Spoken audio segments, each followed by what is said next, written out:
What's up, friends? Happy Friday. Welcome to NECC Overwatch. We are knee-deep in Nationals as we are in Week 2. Spanning all divisions here. It's Jeff and Sam back at you as we are only 1 week away from our huge event in San Antonio taking place. Yeah, I mean, if you haven't already seen some of the hype and the fun leading up to it, some of the announcements for people that are going to be there, including you, Jeff, it's going to be, there's like a star-studded cast and crew. The teams are going to be phenomenal. There's all the hype, but while we're still building up to that, Jeff, there's plenty of hype going into these games here with the rest of Nationals, particularly while we kick it off here in D5, because we've been kind of talking about this on the scenes, but this matchup in particular is just wild to think about. The numbers, I'm going to say this correctly, the number 16 Wolfpack Esports upset the number 1 Université de Montréal to go on into the quarters to play against the number 9 Excalibur Green. That's right. Two very lower half of the bracket teams are going on, and this Division 5 has been nothing but insanity when it comes to the championship section. And what a Cinderella story that would be for Wolfpack Green to come in and just barely squeak into the postseason. Immediately out of the gate, of course, that means you have to take on the number 1 seed. Not only do they upset them, Sam, they 3-0 them. Yeah. Wow. I can't wait to see what this Wolfpack has to offer, man. This is going to be a good one. Yeah, and that's what I think is going to make this really so interesting. Say what you will, we are a little bit maybe further down in the skill section by some means or some what people might say, but a lot of that then comes down to the team play. How is your coaching? How have you really been what is your heart like at this point? You know, it's kind of cheesy to say it, but if you're just kind of coasting along thinking, oh, we're just playing in D5, we made Nationals, whatever, it's meaningless, you're not going to make it far. But like you said, for a team like Wolfpack Green, this is a huge thing. This is that kind of thing that catapults people's eyes and maybe even shoots you up a division or two. That's exactly right. And I mean, Trent Excalibur will be coming in that 9th seed. They got through on a forfeit win, so we don't have as much to go off of there. But that momentum, that win at the back at Wolfpack Green, it's palpable. Let's take a look at their rosters. Let's see who our 10 starters will be here for today. We're looking at Apis, Melvin, Hobbs, Neberex, and Capybaris. I love that name. That's great. I love that. Trent Excalibur bringing in Freezing FX, Josiah, Oscar. I'm a Panda is also very good. And, I'm a Panda. I'm a Panda. And Trish Starby as well. So look, I love that. Look, if they play even as remotely good as their names are, we're in for an incredible match, Jeff. We got, let's see, down further bracket. There's been so many upsets here. Yeah. This D5 has been wild. It's not the first time we've had the D5, the division on, and it really does kind of come down to how well you can perform in your individual style, and you get some wackiness, but you're also, I feel like the teams are certainly not nearly as adhered to the meta as we see in other divisions, and it makes for just a lot of fun and a lot of room for some pop-off potential on heroes that we might normally get to see. Yeah, and I think that is actually kind of best personified by arguably now the leader and kind of a name that we've talked about a little bit here, which is Co-College. They're a very solid team, a very solid program. They entered this at the number 3, but they also have a lot of, of their own game plans when they come into this. That's what made them so successful. And that, I think, is kind of, like you said, exemplifies a lot of this. So even if you are looking, at the Wolfpack or Trent Excalibur, you're kind of looking at the rest of this, and you kind of know that, the big boss is down the road. You kind of know what you kind of need to mimic or what you maybe need to try to replicate to get that success. And I think that this is going to be a great look at the rest of this division to see, who is looking to kind of climb those steps. And Co-College is going to be that target, right? With St. Ambrose, the 15th seed, taking down number 2 Chico Red, your number 1 and number 2 seeds aren't here. What on earth? What on earth is going on at D5, y'all? Madness. We're down from, it's a single elim top 16, so we're down to top 8, and your 1 and 2 seeds are already gone. Yeah, that is actually just a little bit of madness in regards to things you don't expect. If you've even watched any amount of, traditional basketball, March Madness, or seen any of these other events, typically you can kind of expect the seeding to be a reasonable indicator, but they have absolutely shooken things up, and I cannot wait to see what these teams and players bring out. Well, let's take a look at our maps. We've got Wolfpack coming through with our first ban. They're going to take Busan out of the playing field. Trent Excalibur choosing Lijiang here for our first map in our first of 3 series. Sure. I mean, the Busan ban is the interesting one from Wolfpack. Typically, Busan between downtown and I believe it's Mega Base, like those are very vertical maps, so that tells me maybe they're trying to avoid a dive, which means we could probably see some good, honest brawl out of our teams today, Jeff, which I know, considering the meta, a lot of teams are kind of favoring that. We're seeing a lot more of like Junker Queens. We're seeing a lot of Ramatra. We are seeing and then, you know, particularly with like Cassidy and, you know, Cassidy X backlines that tend to be very more defensible, where, you know, it's very possible we see that. But like you said, this is D5, so I wouldn't be shocked if, you know, we see a couple of like really odd picks. You know, Torbjorn Symmetra is still a very strong backline if your goal is consistency of damage and consistency of stability versus like pop-off hero plays like a Sojourn. So I wouldn't be shocked at this point if we see some things that are maybe, you know, a little atypical. I'm hoping we do. I enjoy getting okay. I enjoy getting to see atypical. What are your thoughts here? Now that Zen was the first thing that stood out, but it's quickly swapped off here. Yeah, okay, real talk, like, I actually really do like Zen in this current meta, especially if teams are not diving. Like, it is very easy to just kind of sit Zen in the back and get value from a Discord orb, but I'm a little sad. The Baptiste is still a unique choice here, particularly in a double flex. Like, it's a lot of healing output plus Immortality Field to get another save for Trent Excalibur Green, but I don't know, I'm not as crazy with Kiriko. I would maybe see, like, Zen... Zen Ana even wouldn't be bad, but Wolfpack is kind of playing, I think, the more standard, if not a little more slower here. Capybara eyeing the Brig tells me they're playing more defensively and less speed and rush. And currently, Wolfpack is just content holding up White Room at the moment, just throwing some shots down range. He's going to get some initial damage. With the back of a shield and a speed ring, decent Maywall. It's time for Wolfpack to move in, but they've used all 3 of their ultimates where they get for it. They got a kill onto the Kiriko. That is a great first find. Beautiful first blood, and taking a lot of sustain out of the other side. Just a little face-to-face war. Oscar very low, but Hobbs, able to punch him through. wait, hold on. That was a high noon already? Wait. Yeah, Josiah just sent a high noon in there. Josiah sent a high. Yeah, Jeff. Josiah sent a high noon in there. That does not happen. That tells me that Josiah has just been clicking heads in the background and quite literally just headshots, because that's the only way you really find that much damage. That's insane. Unfortunately, it's not good enough for Trent to get the fight or the cap. Yeah.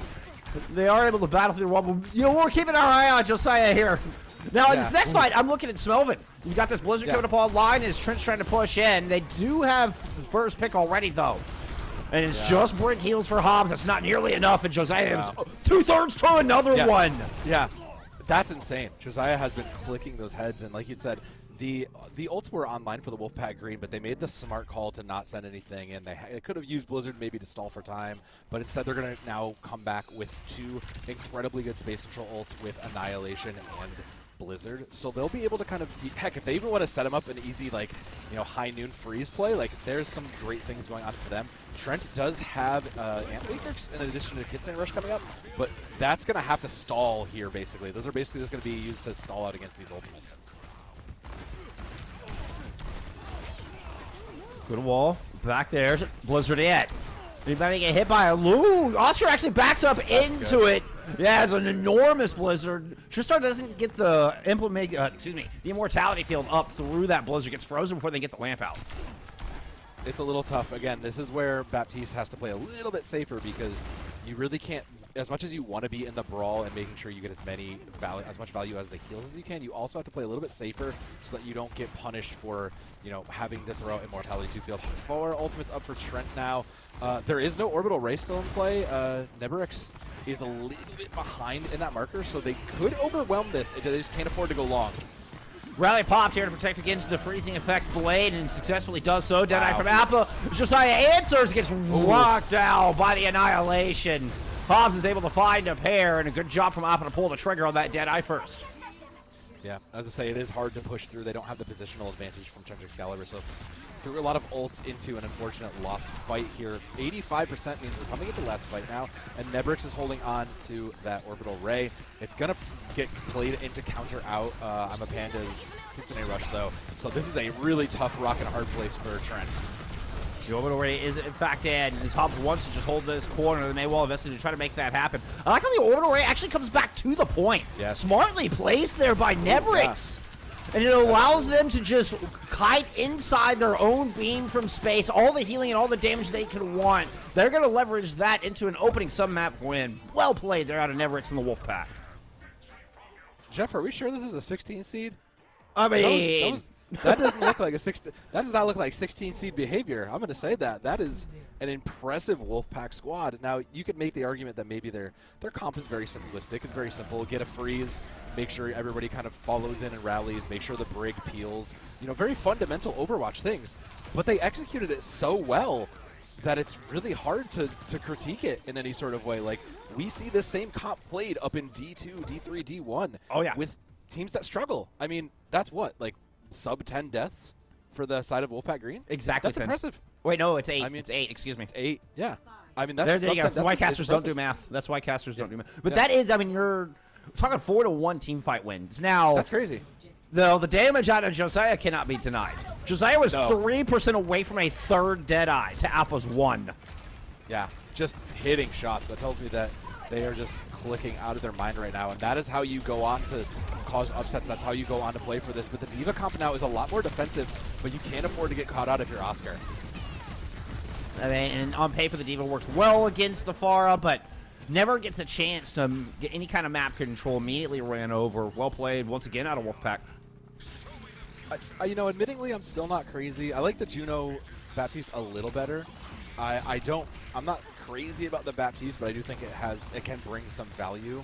I do think it's going to be, I do think a lot of your work now is going to be stuck on getting Smelvin out of the skies. And Josiah really needs to contribute to that as well. You need to put your aiming in the sky and keep those bullets coming. Oh, that's a deadly shot from Appa. Through the long hallway. Now it's an attack in towards the elevators. The Juno cannot get out. Stuck inside. It is a tomb here for Trent Excalibur as Wolfpack Green take the initiative and take the fight in their own terms. Yeah. It's kind of the problem with the only Juno ring at this point is you have one use of speed to maybe set up your play. You're kind of hoping that Oscar, I was going to say, you're kind of hoping Oscar and the D.Va goes over to, eat a lot of that damage, but now on the Ramatra it's going to be a lot more standard and aggressive. Ult's coming online. Appa is leading the way in the Deadeye this time, but is followed up with 2 more. Barrage should be moving. I think we should be at moving Barrage at this point for Smelvin. There's just so many overwhelming strong ults for the Wolfpack here. This is a dangerous entrance from Trent Excalibur. I think it's going to take out to Trash Star, try to get the Sand Matrix up. They get it down, but it's just not quite in time. Wow. That Barrage is coming over the top alongside a Deadeye.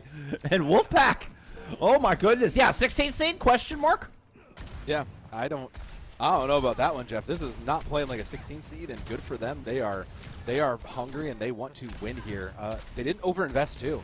They kept the Annihilation, which a lot of teams would be hesitant, would throw that in. So they have this Annihilation. There's not really much to match it. Orbital Ray is still a little behind for Trent Excalibur. So an Annihilation without, in the right place can actually win this fight alone and close it out.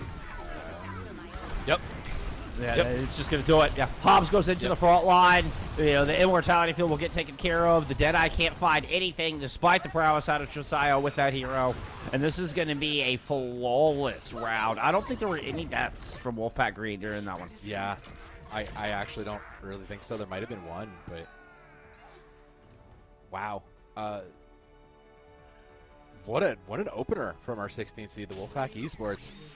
I mean, no, it's really hard to give a lot of notes there. Like, they look really good. They understand exactly what their comp wants to do. They understand when to press the advantage and when to push in. Like, Hobbs in particular, you're just recognizing, look, there's nothing to stop me with this Annihilation. I'm going in, I'm walking on the back line, and they can't stop me. Everybody else just clean up the picks around me, and that's exactly what happened. Even in the first submap here in Control, like, it just seemed like the team aspect of the Wolfpack Green was significantly stronger, where Trent Excalibur, I don't want to say it was like a mismatch because I think there were a lot of good moments. I think their comp is decent on paper, but they definitely just look a little undercooked versus the Wolfpack, who just seem to be just roaring. Well, and just kind of looking at the compositions we saw from both teams, the fundamentals. That was such a good word that you used during this series, during this opening map, because that's exactly kind of what this comp is built around. I mean, from the back line, I mean, to whether it was the May cast or the Pharah cast, there's a lot of just kind of traditional synergy and fundamental Overwatch involved in this core, down to the Brick Juno or whether he's even just playing with the Pharah around the high ground here and the way you loop around and play with the sight lines of the cast into the Pharah. I mean, it was just wonderfully executed and built strategies and compositions where Trent Excalibur kind of felt like it. I don't know what the word is for it. It was like not a bit of a mismatch, but it seemed like it was relying on like an X factor, like trying to catch somebody off guard, or trying to use, like, we're going to throw the Genji in here. It's kind of this weird little wrinkle, but it didn't quite come together. Yeah. It didn't have the synergy that the other side did. Yeah, and I see what Trent Excalibur is trying to do. We're trying to play double flex support. We're trying to make sure we have high healing output. Yes. We have survivability. Yes. We're trying to make sure we have immortality field. We had the cleanse available. So we're playing for survivability, and that typically is the right idea. But the problem is you have to make sure those things match to the comp. And the other part is you have to look at what utility you're giving up in response for that. Typically, you want to see something like a Lucio or a Brig to help peel versus your backline, or like when the Cassidy or when the tank gets aggressive. But if you have a Kiriko who's just going to kind of abandon Baptiste, you kind of leave your Baptiste just sitting there alone with a jump that doesn't really escape him. So it is a little bit of an unfortunate. Like you said, it's a little bit of the right idea, just unfortunately executed a little out of order. Well, and there's such a thing with Overwatch where, I mean, so many times things are more than the sum of their parts. Yes. Where you look at the heal output on paper from what the backline, the carry back line, and it's like even the Juno back line in particular, like you're putting out so much raw numbers. I mean, like the sheer HP output, the sheer healing output should just be through the roof, but it just doesn't have the Brig Judo. It's more than the sum of that. They're able to provide more support to their front line, even though the raw numbers don't have the same HPS. Yes, and I think that's a lot of the things that it's so easy to look at flashy numbers. We called out the deaths, that the overall number of deaths on the one side, but it's less just about the number of deaths, who died less, because like you said, you can have all the healing in the world, but if you aren't following up on kills, if you aren't listening to the communication from your tank or your support to who we're targeting, if you aren't making sure you're completing kills, it doesn't matter how much healing output you have or what happens. It comes down to what is the rest of the team doing, playing straight up in a deathmatch or versus a 5v5. But enough about that, Jeff. We've got our next map in. That is, because anything can happen in Game 2. We are going to go to King's Row. Parrot Iso is gone from the side of the Wolfpack, which, they don't want to. I get it. They don't want to dive. Period. I think that makes total sense to me. If Trent Excalibur doesn't have a dive, that's fine. Like you kind of would almost want to force them into that to maybe try to get that. But if you don't have one, that's okay. You just have to figure out what works for you and play it. But King's Row is another one of those just standard fine picks. Everybody plays it. Everybody scrims it. I'm sure there's a set plan going into this for Trent Excalibur Green. Baptiste has been in such a weird place since the release of Juno. Baptiste was traditionally the support you would bring into these brawl compositions. That was, the May cast brawl that we have seen up prior to Juno always had a BAP in the lineup. And it is kind of interesting how now that brawl has become a little bit. It's kind of the first time we've seen brawl really starting to become prevalent in the meta again since Juno's release. And it's kind of funny how the backlines are adapting and what our teams are doing with it. But I'm afraid BAP is kind of getting left in the dust a little bit here. Yeah, and that's kind of my concern following in with Trent Excalibur. Like you said, Juno just unfortunately has BAP outclassed in a lot of ways. The kind of trade you're getting is immortality field on the Baptiste side with maybe a little bit more burst team healing in some aspects. For sure. But it's very easy to give that up when Juno has a small burst fire. It's 3. If everybody's playing close enough, you'll kind of hit the team. And her ult is just so strong. Think about how many times that thing has been nerfed. It just wins fights on its own versus Look, it was cool. It was all cool. It was particularly cool when it was the side of a garage door, but Amplification Matrix just doesn't quite pack as much of a punch anymore. Wait a minute. Hold on. I just had a thought, Sam. What if we had a perk where Amp Matrix moves? Like an orbital. It moves with rift. Baptiste? That moves, or with Baptiste, or like an orbital. Yeah. Or just that That'd be kind of cool. like it just sits in front of Bap, and Bap can run Just around, sits in front of him, and yeah, it he's just always sits in got it, front of yeah. Bap, and so you can run up like next to your team with it. I don't know. Look, yeah, I'm just turning the oven on a little bit, okay? I'm just I'm thinking. with it. I like it. I think it's interesting. But I do think that, like you had said, if you're going to, play the Baptiste, if that is kind of a non-negotiable for your team, you got to work around it. You got to play to what is the strengths for him. So it's going to come down to those things like May Cassidy. It's going to come down to very sturdy tanks that have the ability to survive. So the pieces are right. The Ramatra is right. The Cassidy's right. Bring in maybe a May, bring in something maybe else a little frontline. Heck, bring in a Venture if you got one. Venture also very sturdy, a very sturdy character. Just bring in those pieces that kind of help the Baptiste go in, and then make sure the Baptiste is safe so that you're not always just constantly using Immortality Field, because once Immortality Field is out for Trent Excalibur Green, it's very exploitable. Yeah, the raw numbers from Juno are through the roof. Like last I saw, insane. I think it's like 125 healing per second, like just average, like with her cooldowns and everything. It's the highest of any hero. It's just raw number output. Now obviously you do get a little bit more, like you can group up like through an Amp Matrix and all that. Like you can get it with the BAP. But I think the other thing, if we're sticking with the BAP, like if we are sold on that, you're gonna have to pop up. Like you're gonna have to get some kills. Like that's the one thing. The one thing Juno does not do well is put pressure down and create offense. And if you're going to stick with the BAP, you're going to have to control angles. You're going to have to be putting bullets down range, and the damage output needs to be up there with the healing output. Oh, I 100% agree. Like that's the other thing that BAP does really well, right? That's the edge. That's the only edge. Like is the fact that it's so easy just to flip right over from healing to damage so quickly in the blink of an eye. Yeah. And to the point where people were like sneaking, people had calculated back in the day when BAP first came out of like, oh, every like third, healing shot you can sneak in, you can sneak in this many regular bullets between every single one. Yeah, and like that kind of numbers, like that's the advantage you get from having it. So really playing to Trish Starby's advantage would be awesome. I also don't hate the Zen. I actually really do think that like Zen is a great pick for a slower pushing poke comp like this. I think that gives you an edge that maybe the Wolfpack may not be ready for in a double flex, kind of support like this. It's very vulnerable to a dive, which the Wolfpack, are kind of playing, expecting maybe there's going to be that Diva again. But I do think that Trent Excalibur are onto something. You can keep the Ana and the Zen safe. They're diveable, but there's no dive. So it's going to be very difficult for this Wolfpack squad to get onto them. I actually really think this is a smart backline change. Very smart. Especially anticipating. I mean, it's not going to be the May cast, but it's very similar. You do get a little bit more range, a little more versatility out of the Sojourn here. We're seeing from up on this defense, the ability to kind of jump up and down from that high ground. That back high ground, particularly on point A, can be very important. But nobody to really threaten Trash Starby here. Yeah. Okay, we get our unusual pick we're asking for at the top of the series. Let's see how this Ana Zen works out. Yeah. Oh, no! Oh, that's unfortunate.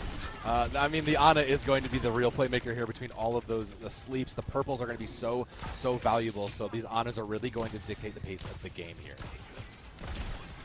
Never staying safe on the high ground. It's a 4-1 split from this defense. Not something you see very often.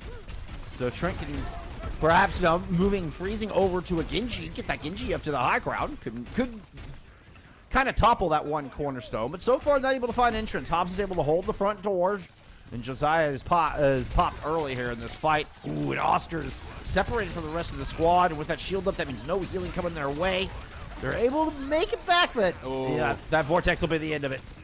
Yeah, it was the right call, and there were pieces coming together. Trish did get a pick on the Zen, but a lot of this, success is going to kind of be dependent on freezing, particularly because they are the only one that can kind of work their way around these back-end lines. But with I'm a Panda getting a pick, that does open it. They have Nano here already, so Nano onto Oscar actually does buy a lot of space. And Wolfpack may not be expecting it. Here it goes. Oscar is boosted up. Appa does get a fadeaway pick as they're backing way through the choke. But Oscar's deliver one in response. Now Hobbs on the backside of the point, on the wrong side of the tracks here. Does have an annihilation. They're going to run through House, perhaps. Ooh, the rest of the team's managed to come back onto the point. Now Panda gets caught, and Trent can't hold on to that map. This is what I was talking about when I was saying earlier, you know, making sure you're all completing picks or following, you know, the target selection, you know, make sure you complete the kills. That was a good chance for Trent Excalibur to really kind of focus up. You had an isolation in Hobbs, and getting Hobbs out of the picture would have been enough to steal the point, but instead the Wolfpack have an advantage with a Nano Annihilation and Lava and a Laser. Like, there's too much in the way. This Trance is going to be valuable, but it's not going to last through all of it, Jeff. And Appa, again, is the first pick. It's a good start, but here comes that bevy of ultimates. Oh, what a purple. It's an annihilation going in. Oh. 3 ultimates invested, the Wolfpack will hold. Costly, but worth it. I mean, you didn't get everything you want out of that. Purple on that was the chef kiss, though. Hit 3 right into the Annihilation. No chance. Last minute, Trance is up versus this Ray. That's actually the best case scenario. It's going to come down to Josiah and Appa, their duel, though. And Josiah has been quiet this time around, so really kind of eyeing for them to turn up here. Oh, the sleep. Right onto this, it does get the Transcendence up just in the nick of time. Wow, that was a frame close. Josiah showing up at the feed with the OC. It was the overclock, was the bit of motivation they needed, and Josiah locks in here. 45 seconds to go. Trent looks like they have finally gotten some progress here on point and gotten control of this objective. Yeah, it took a little bit of time and a few mismatched fights, but that enough with like the Transcendence. And for a reminder, Transcendence is still a very good ultimate, everybody. Like, it does get negated to a 19-8, but it's still a very good life-saving ult, kind of similar to Baptiste. Like, Zen's also fallen off in a lot of ways of, you know, had their moment in the sun, a little less strong. Smelvin going to go over to the Pharah now. So suddenly there's a lot more pressure on Josiah and a lot more pressure now onto this double flex backline with Panda and Trish. They are much more vulnerable to a Pharah here, so they have to play safe. Yeah, Oscar tried to push up the book score and found that out the hard way, unfortunately. Just got all of the brunt from Smelvin, who's now 2/3 of the way towards Barrage after that. So Blade here from Freezing here to try to initiate this. Nothing on the other side. Oh, Freezing's dead! I was say, didn't get the nano in time, and it's going to be another reset here. It does give the Wolfpack a chance to, again, just kind of build these ults back in. They're already on to their way to a barrage. They'll have another Annihilation. Hobbs also building those very quickly. By the, you know, I don't think Oscar's just now getting their second Terra Surge, and that builds much quicker. Good open and pick. Oh, that was a lot of low health bars. Trash Star Abby's already down. Oscar's trying to push without their BAP. The back of the Nano Blade coming in with the Terror Surge. Looking for the Green Goblin combo, and it's going to pay off. Ooh. That's enough to do it. That's a nice gnome reference, by the way. Dub that combo the Green Goblin, the Blade through the Terror Surge. Group everybody up, dash through. Back when Top Dragon was playing with Ice Gnome over in EMEA. Anyway, there you go. Little lore for you.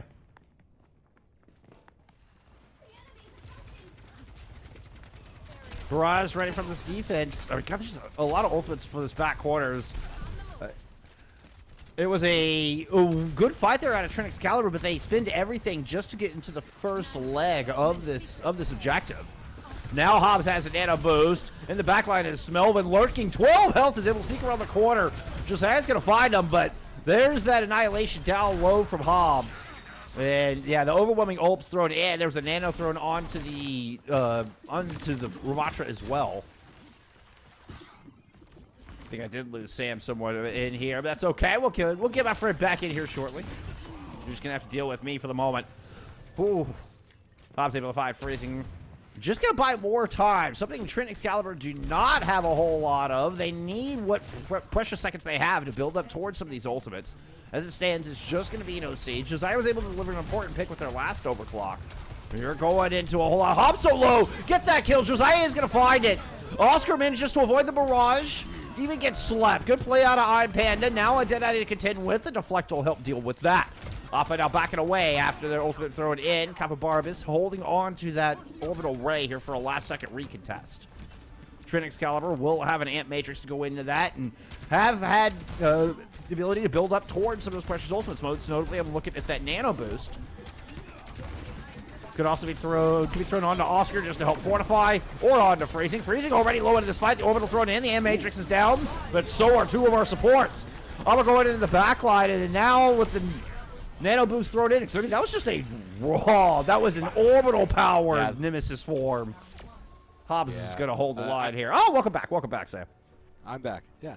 I caught the ending just in time, and like you said, that look, there's just a lot of powerful ults on the side of the Wolfpack, and that sometimes that's just enough to make it. Sometimes it's just those ult combos and ult rotations that does it. But I mean, credit to the Trent Excalibur squad. They got pretty far on a very difficult to beat comp. You know, again, the Wolfpack are very clearly practiced in this, so they understand where they need to position safely, where they're doing that.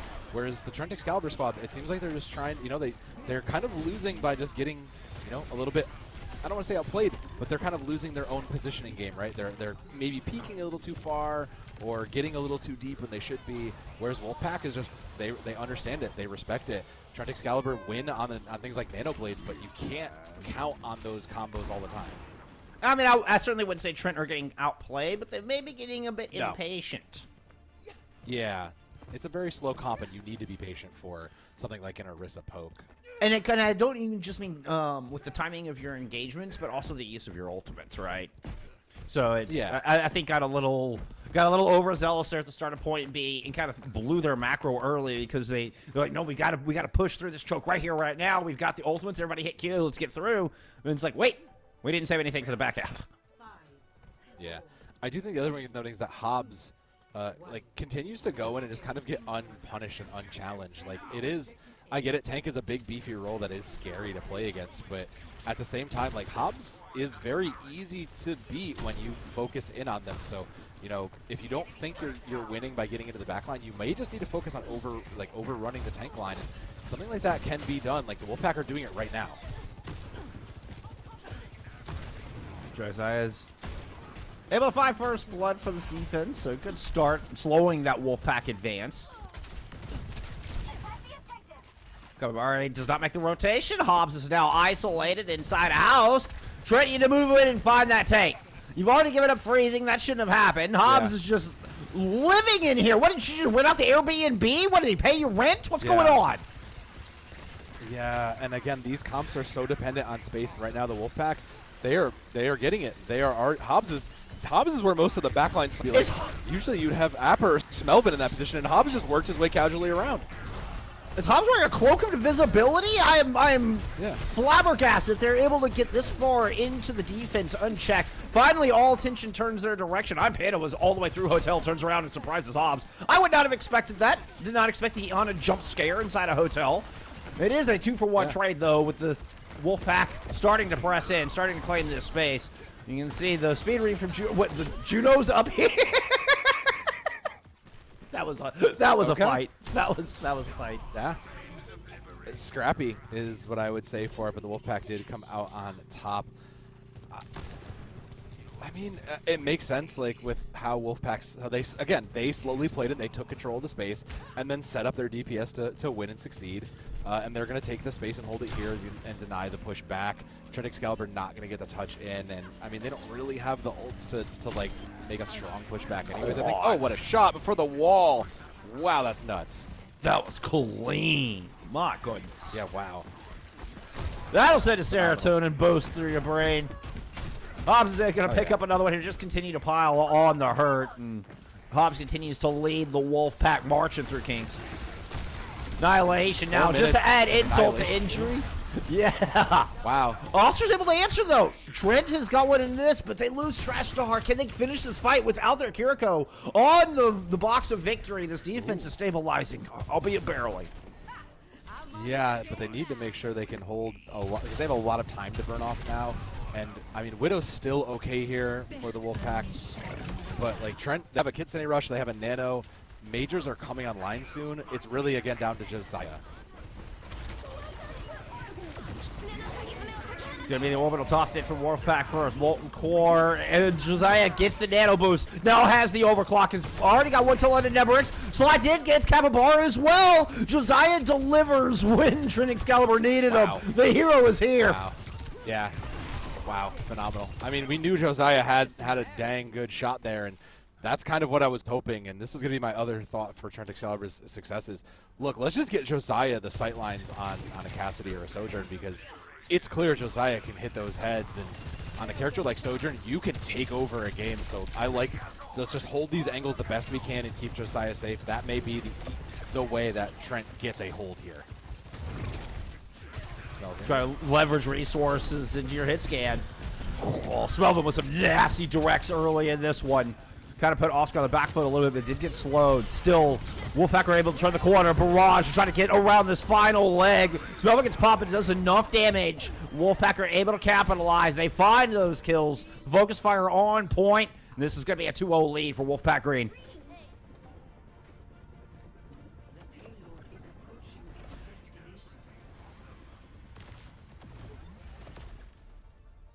It looks like the Wolfpack Cream are just going to keep stomping their way through this bladder, Jeff. Like 3-0ing the #1 seed, and they are looking primed to do it again to, yet again another high seed. I don't know if this Wolfpack squad just was, maybe underrated coming in. Maybe they just had a rough season, but this squad was looking fantastic. They look like they understand exactly what their win conditions are, how to play the comps, and when to, pair everything. The timings are fantastic. I'm thoroughly impressed by this Wolfpack squad. We unfortunately don't have the information on why they're ranked 16th. Maybe just to deliver us this absolute cinema of a match. Oh, a bracket. They've already taken down the #1 seed. They are, sauntering so far here through the #9 Trent Excalibur. One map away. Trent Excalibur will get map pick. We're going to take a quick break. When we return, we'll see what they choose for push. We'll see you back there in a minute.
Oh, well, after a 3-0 upset over the #1 seed of University of Montreal, your 16th seed Wolfpack have a 2-0 lead here in the quarterfinals, are one map away from advancing into top 4. Oh, yeah. Wait. Sam is looking at me awkwardly. I'm not quite sure what's going on here. But yeah, we're about to get ready to get into map 3. We are headed into push. We had a Rudasapi band come through from Wolfpack Green, and we get the new Queen Street pick here out of Trent Excalibur, which, you know, not a map we see very often. It is usually a lot of flanker base. You usually tend to see a lot of tracer here. Try to take advantage of the many avenues you have on New Queen Street. It's not nearly as high ground oriented as a map like Esperanza.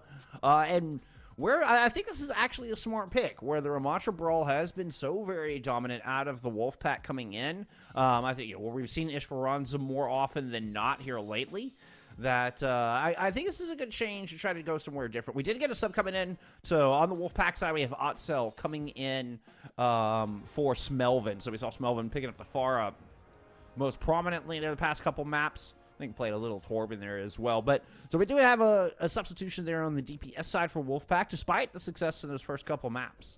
So I'm curious to see what that means for us. Is Otzel, you know, perhaps more of the high mobility specialist, you know, perhaps coming out on that tracer. You know, could even see a Genji, you know, works very well here as well. Even the Venture that we heard Sam alluding to earlier.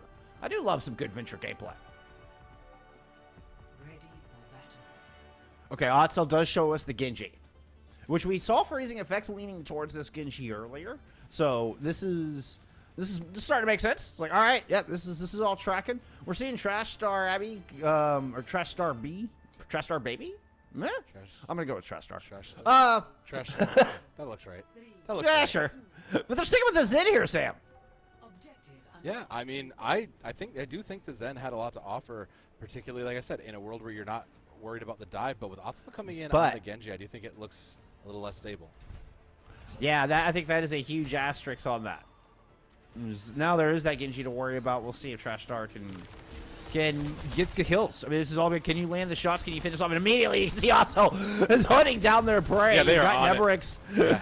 They are on they've got the scent. This is a Bloodhound completely tracking and just force Trash Star right out into Main Street, but it works. Trash Star somehow stays alive. Hobbs goes down. Good start here for Trent Excalibur. Sometimes that's all it takes is just the presentation of an exploitable target like a Zenyatta, where you get so focused and headstrong into trying to complete what should be an easy target only to then get kind of baited, and when you follow up with it with the DPS on like that, that's exactly everything you need. Yeah, what kind of Trent Excalibur? I mean, they forced a 4v3 out in main. And actually, when Trash Star rejoins the fight, it turns into a brief 5v3. Really good job to create a mismatch, you know, in the middle of that opening neutral fight. Yeah, all the backups and clevers in play. Who would have thought? In 2025, I wouldn't have expected it, but it does mean that Trent Excalibur, they do get the opening move here, and it's still in the neutral for them. So they still have work to.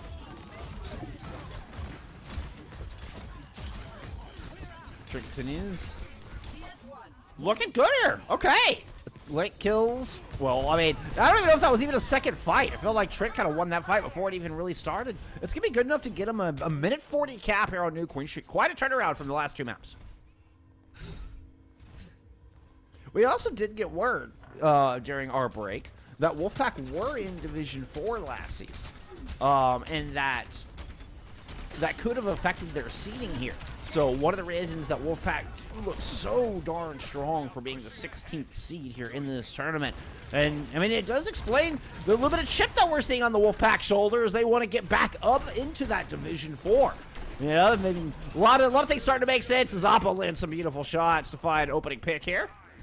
Otzel will finally hunt down Trash Star, who's had, I mean, darn good success there on the Zenyatta so far. Lots of time to swing this one around. We do get close spawns, so Trent Excalibur are coming out of the egg shop there, out of the egg house. Right here, available to challenge these steps. Keep an eye on Otzel. Otzel has pushed in on the far left side flank here, and now, yeah, Hobbs is going to push in. As once that flank was under control, they're able to converge, tighten the vice here on Trent Excalibur. turns into a fight around the bus stop in which Transcendence is forced out.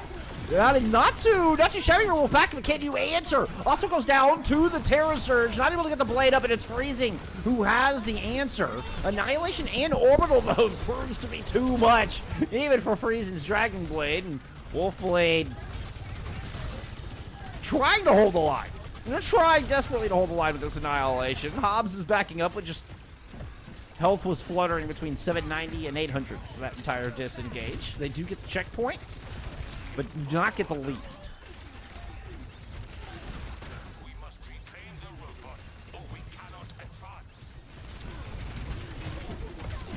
Rally and Blade here for the Wolfpack to come back in and take another fight. Immediate pressure into the back line, finds the Zen right out of the gate. Otzel's Blade, the icing on the cake. A very deadly cake, if you would. Just a little farther, and the lead is ours. There you go, you heard Judo. This is Wolfpack on the verge of taking the lead. They will grab it here. Josiah still has that old OC, but Wolfpack is able to hold on to the rally. Wolfpack Green have been very disciplined with their ult usage all day long. I think one of the indicators, one of the things that really surprised us of them being a D5 16 seed is just how good their macro has been. But dude, Josiah delivers with the OC. Has been a bit quiet through the neutral so far throughout this series, but has been getting picks with the overclock, and this one is no exception. A nice two-piece, catching Otzel on the climb up. Hobbs just forced to die on cart. Trip will get control. They do lose the lead. I mean, it was 3 fight wins in a row there for Wolfpack Green. But Trent stopped the snowball there. They're able to halt the momentum. And they're only down by, 19 meters or so. One or two fight wins. It depends on how fast Wolfpack Green can get in to recontest. Assuming they lose the second fight. Or assuming they lose the first fight, rather. Just a Terra Surge to work with. You're close to that Transcendence. You're going to have to save on to... Oh! That was not good. Appa able to catch the Kiriko sleep, and I'm Panda just caught out in a bad spot. I don't think expected the flank to come in from the back line. And Appa, a deep 180 flank all the way back behind Trin Excalibur, wins that fight with a beautiful Deadeye. That's something... you don't typically think of Deadeye as a fight-winning ultimate. Now, I will say Wolfpack did invest the rally throughout that as well. So, I was talking about their great macro. I'm not sure you needed the rally into that one, especially once you got the opening pick onto the Kiriko. It was just Zen healing there throughout that fight. As it stands, Trent do have double support ult potential coming into this. The Transcendence is going to get used first. Make sure I'm Panda stays alive long enough to get the Kitsune up. Orbital Ray has been invested here for Wolfpack Green. Oh, the double support ults aren't going to be enough. The Kitsune Rush doesn't even hit the battlefield. The Kitsune gets canceled. And that is just looking like the series right there. Wolfpack Green might just move up to top 4 on the back of that fight win. It's going to be close. They did not get the touch in the end. And a 3-0 here for Wolfpack Green. GG's in chat. And we'll see your 16th seed move on into top 4.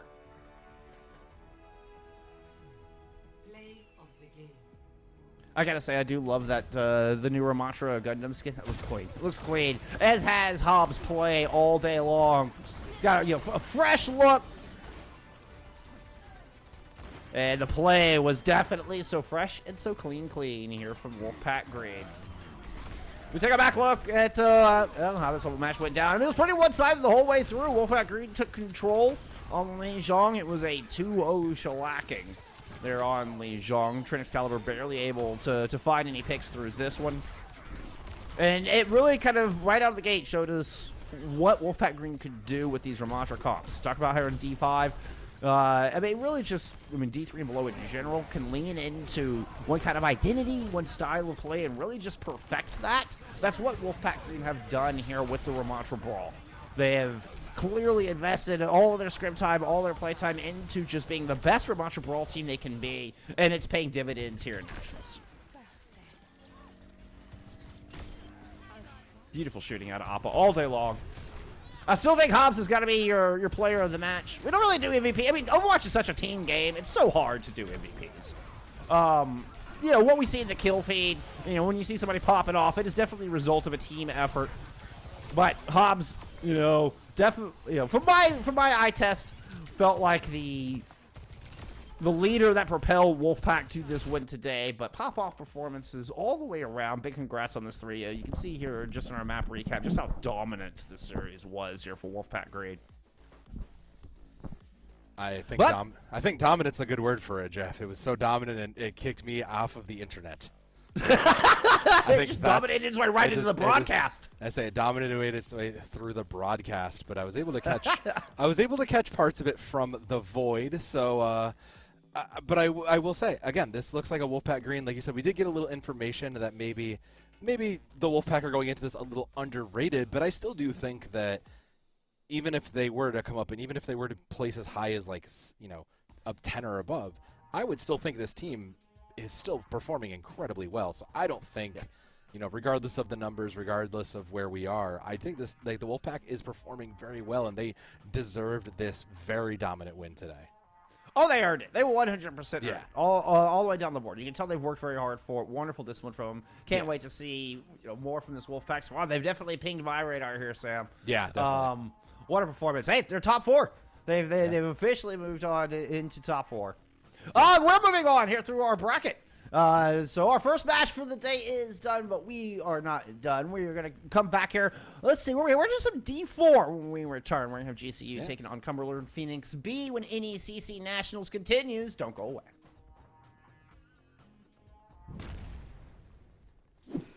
What do you make of this up here?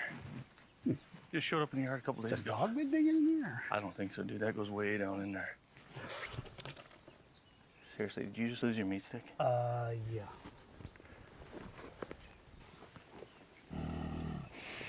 Oh, no. There's something in there, dude. Just leave it. Are you kidding me? We'll just head to us. Just leave it. The hell with that. Yeah. There's something in there. Want one? Thank you. It was worth it.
What is up, friends? Welcome back. We appreciate your patience through that extended break, but we continue here through NECC Nationals and Overwatch 2. It's Jeff and Sam returning as we head into Division 4 for this semifinals matchup we got coming up at you.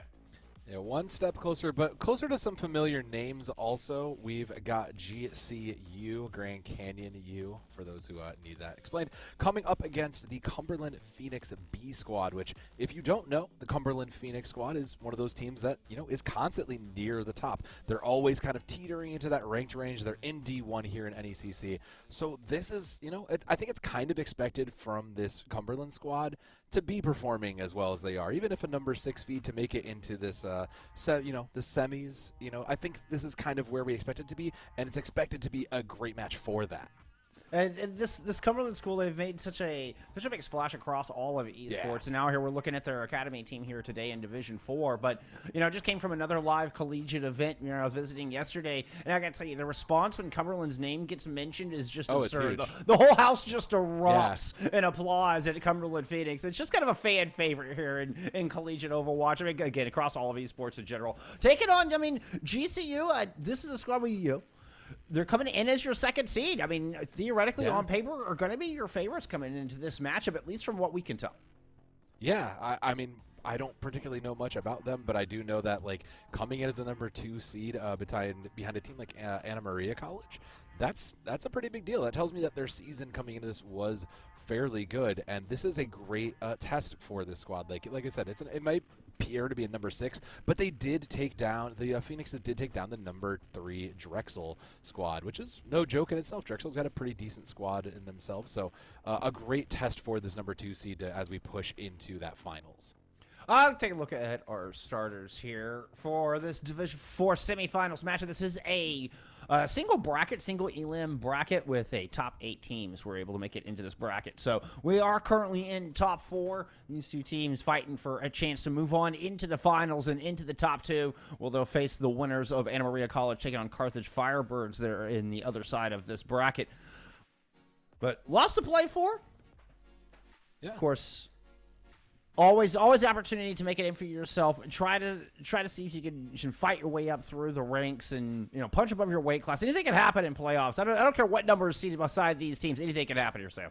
Yeah, as I say, I think our last Division 5 game in that bracket really says that a lot, particularly kind of down here in D4 where, you know, aiming is getting a little better. You know, skills are up there. Those mechanics are, you know, a little bit more carrying, but there's still a lot of had for the team play. And considering the teams that we have seen and the comps we've seen, you know, those are really going to get tested today, particularly for our opening map, Jeff, with a ban of Samoa. We will be going to Ilios, and that is interesting.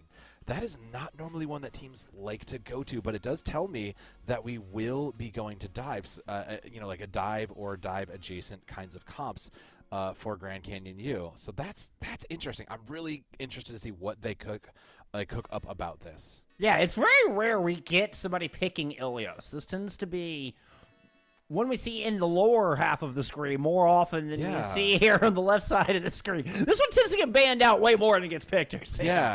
Yeah, this is actually a bit of a unique pick. Like, there is usually, you know, intended reasons for this. If you've been following like OWCS or even some of the higher events, you've seen people that like to play ball on Ilios or people who like to play dive, and that kind of makes me feel like maybe GCU are going to be cooking up something on a dive. You know, given we don't know much about the team, I'm very curious to see what the intent here was. Well, you know, friends, you'll learn along with us here as we try to surmise what kind of strategy they want to pull out, just kind of based on this early pick. Now, it'll be heavily indicated by our first submap. Of course, you can play a lot of different styles depending on what submap we get here. You know, we tend to get exclusively dive matchups on Lighthouse. When you talk about you know, the dive matchup here, that's immediately the map that's going to come to mind, of course. That has been the meta on that map for some time, with those balconies being so important to the overall map control. But especially when we get into Ruins, and then Well is the real outliner. Those are where we can start seeing some very different strats. It makes me wonder if we get, like, does GCU have a sniper on them? Are they wanting to go into try to play more long-range battles? We haven't seen as much poke lately these days. I'm curious if they have that in mind when we head into Ruins. Just a thought. I mean, it's speculation, Sam, but... No, I think you're entirely right though, because like you had kind of alluded to, 2 of these 3 submaps really are dependent on kind of being high ground controlled or having these positional advantages to control sightlines. It's why you see Ash and Dive, particularly on Lighthouse, just being able to control, so much between dynamites and between, just from that high kinds of balconies. Same with Ruins. That used to be the home of Widow maps. That used to be where we saw Widow all the time.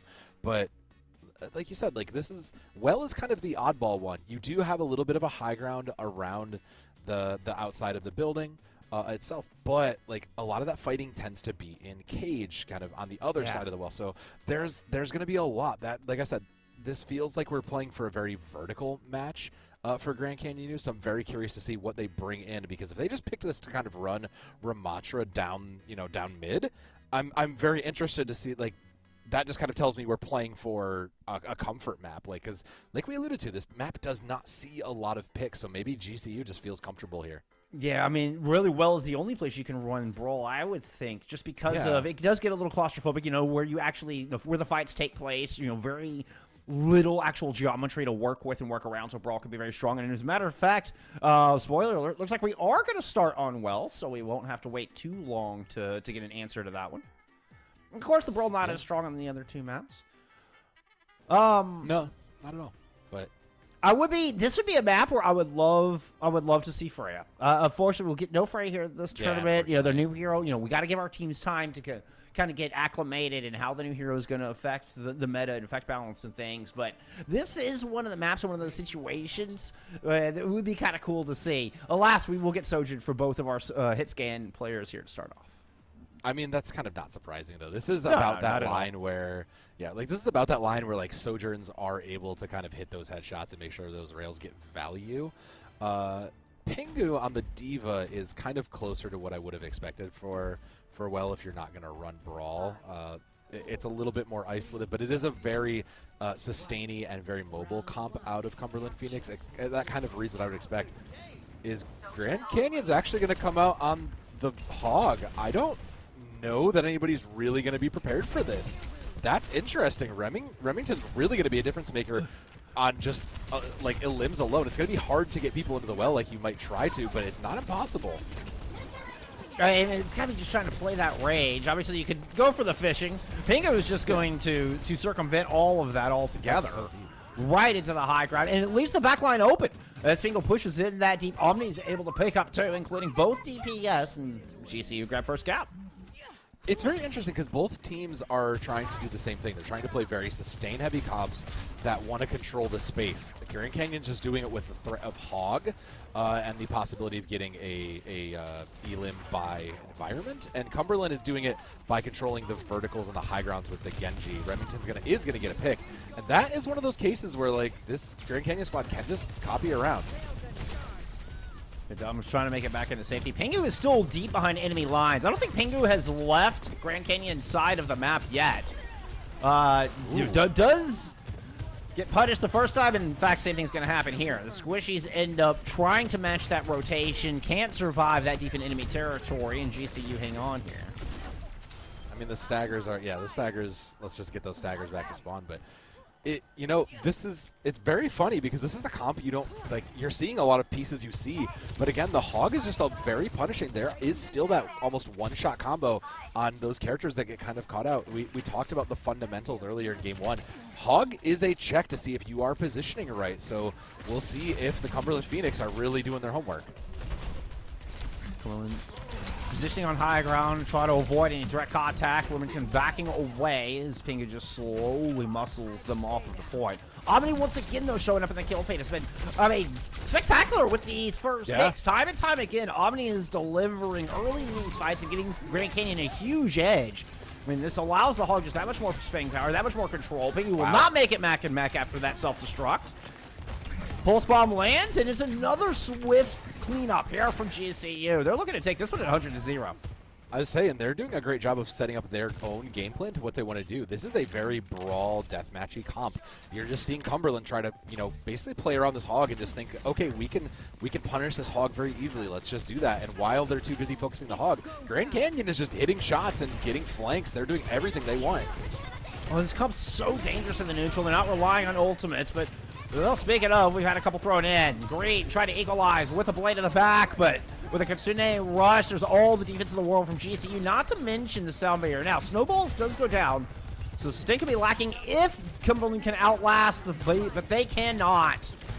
It's going to be a song of victory here from GCU on our opening sub-map. Assuming no ultimates to start anything out with. There we go. Yellow ring of victory. What a start. 100-0. You know, there's something poetic about Grand Canyon University winning well in some sort of way. Maybe it's the big hole. Maybe it's the big holes in the ground. Maybe it's the big hole in the ground. I mean, yeah. Maybe. Maybe. But I mean, the other thing about this, like I said, is Omni absolutely was just shooting incredibly well. This is, again, I'd kind of said, this is the point where we can see these hit scans kind of take control of various games, but Omni just continued to capitalize on the openings while Remington was just running around. Mind you, Omni and Remington never died, as you can see there on the stats. Neither of them died. This is what that high sustain comp does. Omni is still mobile and able to kind of play around in the space that Remington makes.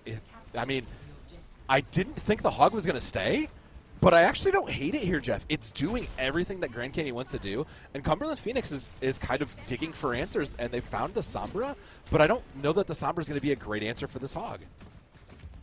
I'm curious, the positioning is so important for Remington on this one, though. Yeah. You don't have near as much of a safety to play around. TBD, man, put the pressure in. We are just going to see Remington try to back up to the point while Cumberland takes control of the high ground. They're going to move over, try to take the opposite side, but Dom gets caught. And, I mean, just the pick power from GCU has been so lethal. They find first blood here. Remington's in a bit of trouble, though. Yeah, he's caught out there, but I mean, everybody, like you said, everybody here is a duelist on Grand Canyon. So now that they're going to put all this damage into the Diva, everybody's just going to get healed right back up, and they'll win the fight. The sustain of that Hog is utterly... It's crazy. It's easy to forget just how sustainable a Roadhog can be. Oh, yeah. And it feels like the obvious answer here is like staring you in the face. Well, it's a Hog. Play Ana. Play, get the anti-nade in there. Like, yes and no. I don't, like, I think you bring in the Ana because it is a threat and it does put pressure onto Remington, but I don't know that alone would be enough. You really have to, again, get to your fundamentals. Make sure you focus this Hog out and get to him to a point where when a TVD man can get onto the Hog, you follow it up. They are able to get a kill on the Snowballs. Oh, wow. What a nasty Hog. It is traded. There's no supports here. Omni at 1 health gets finished off by Pingu, but you do still have the ever-persistent Remington holding the fort. This is given time for Elaine to get back onto this point, able to kind of donut wall the window with that pulse. Dom's down. Baby Pingu, in a bit of trouble with the whole Hog being pulled here. Hooked in! Hook! Wow. Wow! Wow. And one from the... Wow. Okay, look, Remington is really making a case among the Hog greats right now. Like, we don't used to see as many Hog one tricks as we used to. I'm thinking of oh gosh, who was the German Hog player on the one trick team? Oh my gosh. Oh, I'm drawing dirt is all, like, I'm just stuck in dirt land. Yeah, like, that's who keeps coming I don't to my know. head. I don't know, but Remington is playing incredibly well on a hero that is considered like in a miserable position, just commanding space and allowing the team to capitalize on everything there. There's 3 ults up for Cumberland, so they have tools. It's gonna take everything though, because they need to win this, and they're gonna probably commit all 5 into killing Remington here. Never mind. They can't. They try to. They can't. They try to run down Remington. Remington just takes a breather back away. Meanwhile, the rest of the team gets it done. It's going to be another 100-0 in GCU with a surprising, spectacular, jaw-dropping map 1 on the back of some fantastic Roadhog play out of Remington. Yeah, that is... I didn't have Roadhog on my card for today, but I am not disappointed in that. But I think that this is a great way. Like, how do you take someone who's maybe like only got 1 or 2 characters, or who has an oddly specific character that maybe has never been the strongest, and how do you work around it? Because all these other pieces around Remington are like standard pieces, right? It's a Sojourn, it's a Tracer, it's Kiriko, it's Lucio. These are all heroes that the rest of your team has hours on, should know how to play, have to be able to play at a high level. And Remington is playing into that so well. He's commanding the space that you would expect out of something like a Winston almost, where like Yeah. you're not necessarily diving in, but Remington is just playing angles, and just the threat of this hook is just phenomenal. He's hitting hooks, he's punishing with traps, and he's getting value, he's commanding space, and Cumberland just don't have an answer for that. It feels like it's not something you scrim every day, Jeff, so I'm not surprised they don't really have an answer right away. Okay. What I mean, it was a skill check Yeah. indeed, and I mean it's a very high bar there to see if you can match Remington all of that. I mean, you bring out the Ana. I mean, at best, you're able to. You have to play around Suzu. Yeah. Maybe you force snowballs to have to hold on to their Suzu to make sure they've got it for the purples. But even that's not going to be a direct answer. Oh man, No, this is yeah. exciting. I don't have a good solution right off the bat. I found the name, by the way. Clockwork Vendetta. That's who I was thinking of. The Clockwork yeah. Vendetta squad. Yes. Yeah. Well, That- yeah. that- The CWV comp. You bet. Yeah, that's what I was thinking of, is where you have like an incredibly good hog player who can just dominate space. But yeah, like you said, I don't know, like, because like you said, the obvious first choice is to bring in the Ana. It makes total sense. Even if the Kiriko there, you kind of have to play it because you're not going to overwhelm. We saw Cumberland try to run down this hog only for him to make a bunch of space and the rest of the squad to just clean it up. So Cumberland will have a pick in their favor, and they will bring us to hybrid, so we will get a ban. Iso is out. I see why GCU does not want to go there. Hog does not play well on heights, so that 100% makes sense. And if I'm Cumberland on hybrid, I'm still picking something like Blizzard World, though. I'm still sitting on something where like my Diva or like a Winston can get so much value because it's so easy to kind of just punish Hog or punish around Hog when he can't reach you or when he's so dependent on hitting a hook or that one-shot combo to get to you. It could be a double-edged sword. I mean, I was also like Numbani comes to mind as well. Yeah. As could be a good pick. But then you have the other massive threat in the lobby, which is Omni to worry about. Yeah. I mean, I don't. This is such a balancing act. Is once you put all your forces to try to take Remington down, Omni was just chewing through the Cumberland lines. Like every. It seemed like every fight. I was about to give an absolute. It wasn't quite absolute. Yeah, It seemed it was like almost. every single fight, Omni was getting first blood. No, I agree. And that's because of, again, just the teamwork and the distraction. Remington would just be the bait. He would quite literally put the bacon out there. Everybody would chase it, and Omni was just line him up, knock him down. Elaine was getting in there also on the Tracer and on those other flex rolls, just getting in there. And even Snowballs on the Kiriko. Every single one, a capable duelist, just says, okay, our tank's got distraction. Let's just go in and clean up. And it worked exactly to their plan. Cumberland need to get control of the game if they want to stay alive. And they are taking their time getting this pick in. They are deliberating. They have put all of the votes in. We're hearing from all points of view at the conference table. So far, they have not found a definitive answer. I mean, it's kind of hard. It's not every day someone just rolls up on a hog like that into nationals, Right? let alone not even in your scrims. Like you might get a hog and like hey, we're just going to try some weird comp, or we have like a player coming in. This is their preferred hero. Let's see what happens. You bet. But like you never see the number 2 in your division doesn't roll up on a hog comp and just be like, yo, fight me. That doesn't happen. But that's what you have to do. You have to deal with it. And it looks like we're just going to pull out old reliable here, Jeff, which, I don't know how to quantify if that's a good choice or not, because I don't know how, I'm thinking of like Hog on King's Row. Is this good? Well, he still commands the space, kind of like Ramatra, kind of like Winston. You do have some verticality on points 1 and 3, but I don't know. This also gives Omni a lot of free sightlines while Remington still commands some space. I have to assume Cumberland, this is like a combination of comfort pick and choice for choice of comp for them. I don't. This is one of those rare cases where like I can't think of the data that would back anything I say. That does not compute. Simply put, does not compute. I mean, I will say there's some long sight lines here. Yeah. So could play it to the Ana, maybe trying to lean in the fact that, okay, we're going to try to bring the Ana out and try to play around that, try to play around Snowball's Suzu, and, at least go into that cooldown game. And it could work. You still have Omni to worry about. I mean, maybe it just does turn into the Ana versus Omni matchup. It's entirely possible. I don't hate that idea either. I think if you can slow the game down and kind of just deny Remington the ability to exist, where he wants to, I think that can do a lot. And like we said, we've seen some good shooting come from both sides. So given the sight lines that Kings Row does provide, it's entirely possible. There's also the chance that we get a Pharah out of here, which Pharah also very great against Hog. So I do see a chance.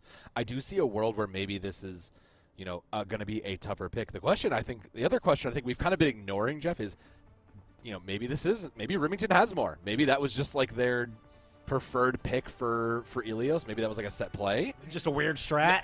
Nope. Okay, no. This is the plan. We're running it down mid. Okay, I respect that. I absolutely respect that. Okay, so there's that brief window before teams load in, and if you pick, you kind of give away your pick because the opposite team can see. Remington locked the Hog immediately and was not scared to show it.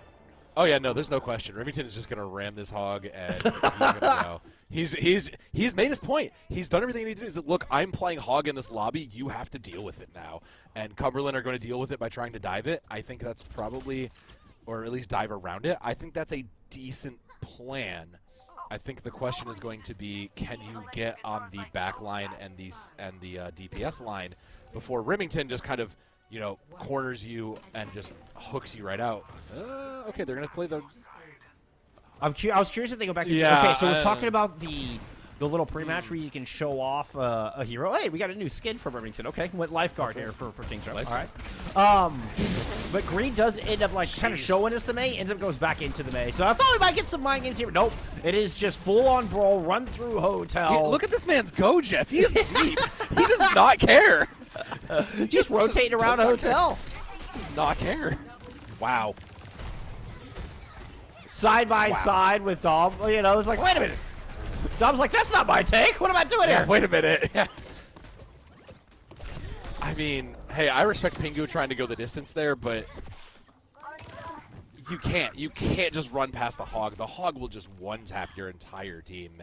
And Elaine really was the one who put up a lot of those picks. But again, while you're just running back, I mean, Elaine and Omni just are putting in so much work.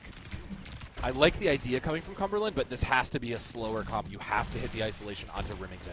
You can't get caught out, and you have to wait until he burns those cooldowns. Now is the time to go. You can't let him get them back. Either that or go chase the high ground. Yeah, chase it. I mean, just avoid Remington altogether and go try to get on top of Omni, which I think is the plan here from Cumberland from what they're showing us. Oh, what a dynamite, though. That's why I thought they were going to stick on the dive. That would have made the most sense. Yeah, they're like executing the dive plan, but on the brawl composition. They do use the amp speed to get a couple people across, but unfortunately, it looks like Vanderbilt and Greed are still stuck on that upside high ground. But the three from Cumberland do move up top. Oh, a nasty hook on the TVD man, and the Reaper is gone. The bulkier damage out of this. And now an awkward 2-2 split out of Cumberland Phoenix being. The drop down onto Snowballs, and Green gets a lane as well. So they make that 2-2 split work with a decisive drop down. They don't linger on it. They're like, we gotta go. They pull the trigger. They execute. Well done. Yeah, exactly what you want to do. And now Remington really doesn't have the leg to stand on. He's going to die on point. Yeah, that's exactly what you. Is that our first death from Remington today? I'm pretty sure that is. I think that's the first one, and it's exactly how you need to do it. You need to just either go all in on completing the Hog kill, or you need to just ignore him. And Cumberland Phoenix, they got back into it. They passed the check this time, but this is still a long way to go into this, especially with ults coming online. Cumberland Phoenix have fought before, and the Grand Canyon ones are good. It's going to be a very, very fast whole Hog coming out with a Bob behind it. So, I mean, I'm looking at Dom. Dom needs to get this Sound Barrier online ASAP if they want to win this fight.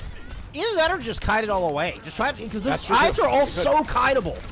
Now, can they back away? Can they get out? No, they're going to just go head-to-head. Invest their own Kitsune, invest their own Blizzard. Remington has to kind of stay on the back end of their own Kitsune. Not able to get max value, but Omni lands that opening kill. And they become known for here in this 30 minutes of this match.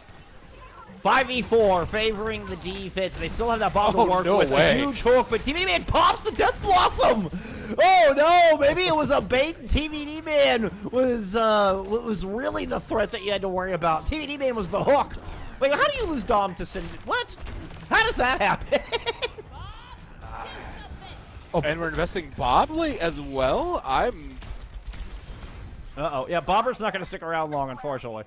I assume maybe we're getting off of Ash. Is what's going on there. That's my guess. That's my hope. No, where's the okay? Yeah, no, that was fishing, and we caught the wrong. We caught the shark, not the minnow. Yeah, there you go. It did there work you go. out in their favor. It did work out in their favor. Now Dom has the sound barrier though, so Cumberland are primed to close this out, but they need to make sure they. Ooh, I say a good stick. That's exactly what they needed. But a better sound barrier. Dom's able to protect Yeah. everybody. Perfectly timed. The orbital ray starting to fade as well, and Cynic is very, very low, but it's Snowballs who falls. Annihilation on the point from Pingu, and it's just been a Cumberland have now invested all of their eggs into the one basket of stack on point and deny anybody any room. You do still have Remington. Never mind. There went Remington, and that should be the cap. Yeah, Remington's almost always going to be the last one, as it should be, because that's the way you topple these comps. I get scared, though. If Remington's still alive, I get scared that his job's not done. No, I agree. I agree, though. I agree completely. Like, there is a world where, like, Remington just, like, hits a hook and it gets a one-shot and taps something and then has a breather and lives through it. We saw it on Lighthouse, man. We saw it happen. We just did this, yeah. Cumberland coming now into Death Blossom and Blizzard. Again, two very big space control ultimates. A lot of damage out there, but it doesn't matter if May goes. Oh, the hook hits the perfect target. That was an award-winning trout out of that fishing. TBD Mega's taken down, no opportunity is the old. Yeah, that's not the that's the wrong lifeguard that you want to get for May. Wow, I mean, it's still looking pretty good for Grand Canyon. They are coming into their own Kitsune Rush. Like you said, they probably are going to use this to kite defensively out of the Blizzard coming up, which may leave TBD Man, again, the chance to make a hero play. The ultimates do favor Cumberland.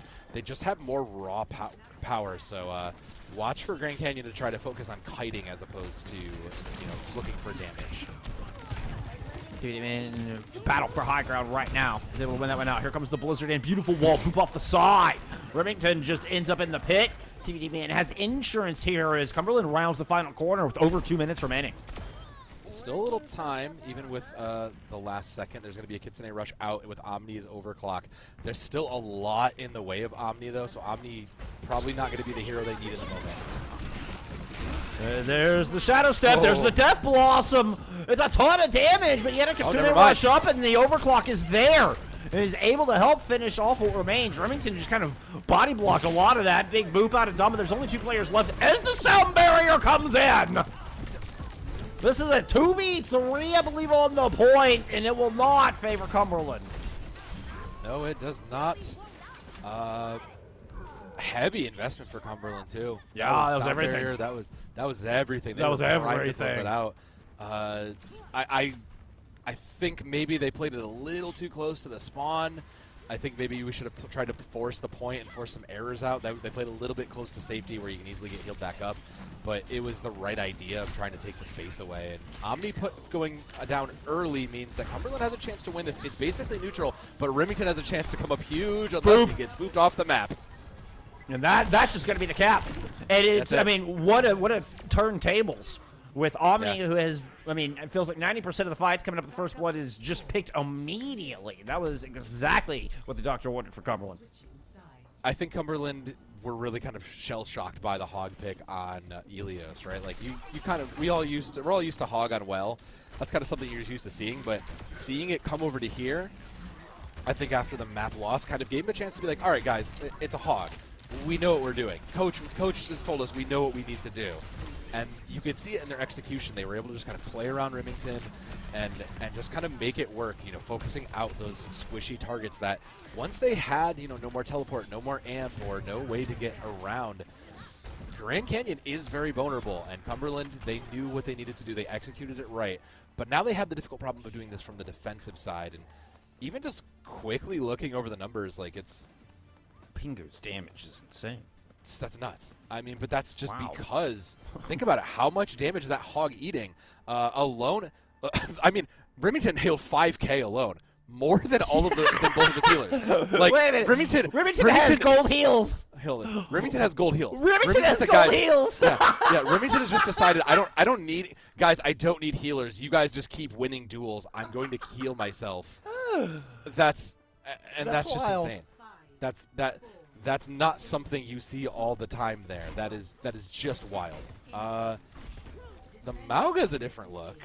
That's same concept, but a different look. This is just a very aggressive kind of 5-man rundown brawl. We don't usually see this kind of a setup for a Mauga. Lucio Moira. I mean, Yeah, that's wild.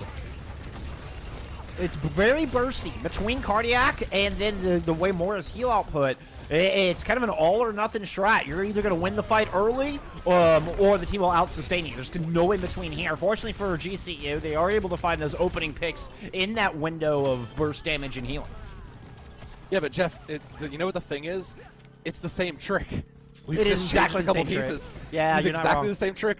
We just changed a couple pieces because Cumberland again took the bait onto Remington when he slammed in and tried to make a pick and set everybody up, and Omni just went, okay, you're all looking that way. There's one head, there's another head, and we've got the A segment with 5.5 minutes. So here we go again. Now Cumberland have to adapt. We'll see how long before they realize that, you know, this is just the same problem in a presented differently. Although they did make the Ana swap to match the Hog, that also like works well against the Mauga. So Yes. their defensive strategy has some similar applications as well, even though we got a different coat of paint here. It's a new model. Yeah. Look, got to keep things fresh. Got to keep it Can't fresh. see Hog all day. Can't see Hog all day. I mean, there is a Blizzard coming from Greed, but with TVD Man still putting down the work, I think, Great again, payout. Cumberland Phoenix they recognize right away. Elaine blinks, Snowballs doesn't have Fade, and then let's just win the rest of the fight one by one. I love the decision from TVD Man to turn on to Elaine and supposed to keeping Yeah. those shotguns on to Remington. You might, be so tempted to do as a Reaper. Yeah. I mean, you kind of are in like a little bit of a worse matchup versus a Tracer, but it's still not bad. You still have the tools. Like if you get close enough, you are still putting every bullet in the Tracer. And that's Death enough. Blossom? Okay. Nope. I'll say that would have been worse. what a Drop down stick. stick. TVD Man gets interrupted out of their ultimate too. They hit Q right before the pulse bomb went off. Oh no. Wow. Pingu now nanoed up and does manage to batter down the Mauga. Dropping out of the window, comes in Omni, trying to make the hero play. Pingu's in hot pursuit. Oh, yeah, that's too much. You gotta get out. Pingu, you gotta get out. Yeah, that was we saw the squad there, and we can't do that, but it still holds the ground, which is what Cumberland needs to do. They're trying to hold this. They are manned down though, but so they're probably gonna have to commit Annihilation and Laser into this. They should just outlast this. Cynic was about 50 health when they got that beat down. That was very close.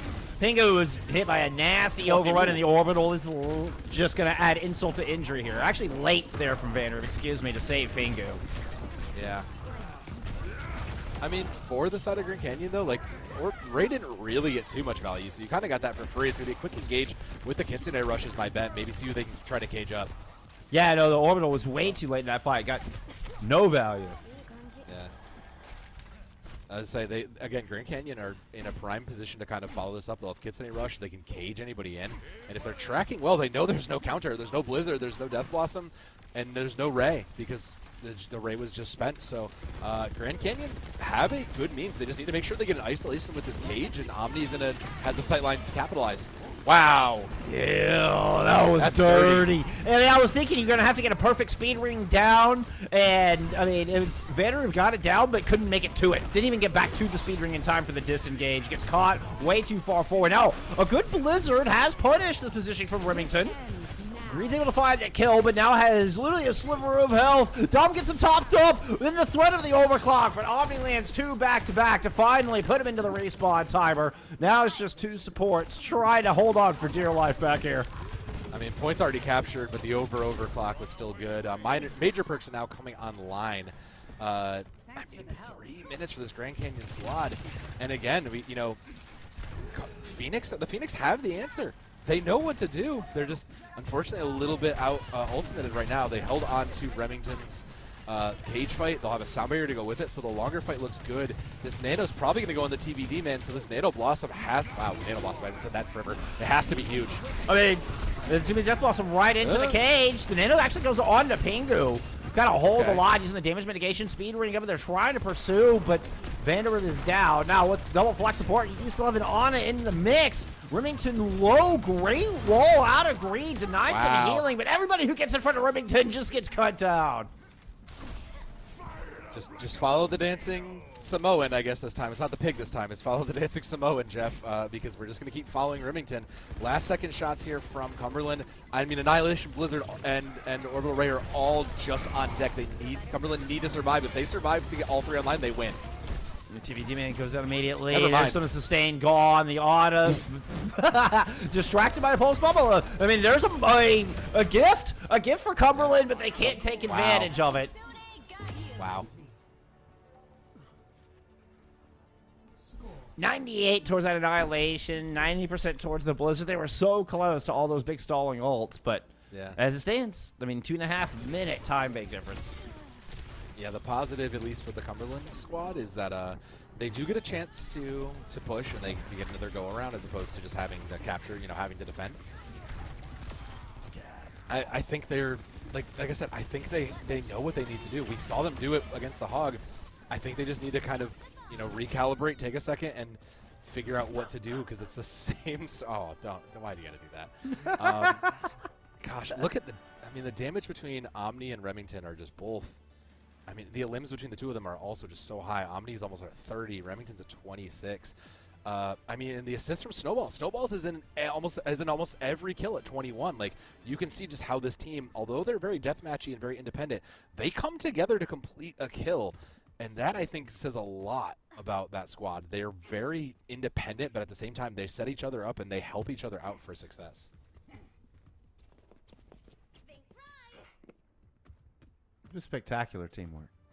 And I love the way they've been able to show us a bit different look. Not just the Umaga change itself, but kind of slight variations on how they're playing it and on who's drawing the aggro.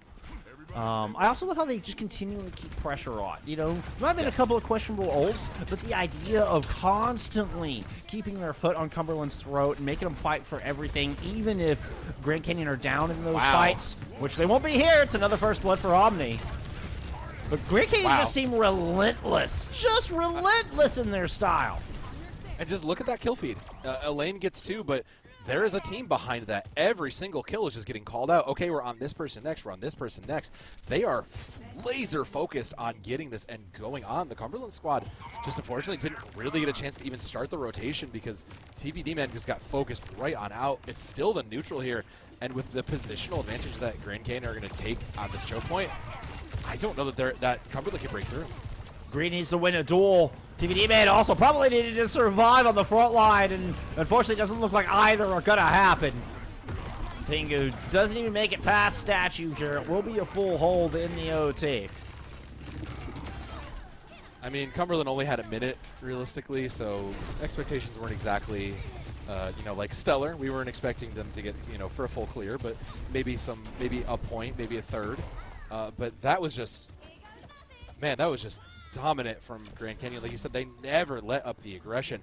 They barely made it through that initial choke point gate before everybody was on their faces. And I mean everybody. The whole team would just turn and fire, and whoever looked to be out of position, whoever looked to be in the weakest spot, and they used their abilities to capitalize on it. Those Maga Slams were huge CC to set up for Omni and Elaine to find success and then follow up on those kills. So, I mean, say what you will, you might not like what Grand Canyon is doing, but it is incredibly successful, Jeff.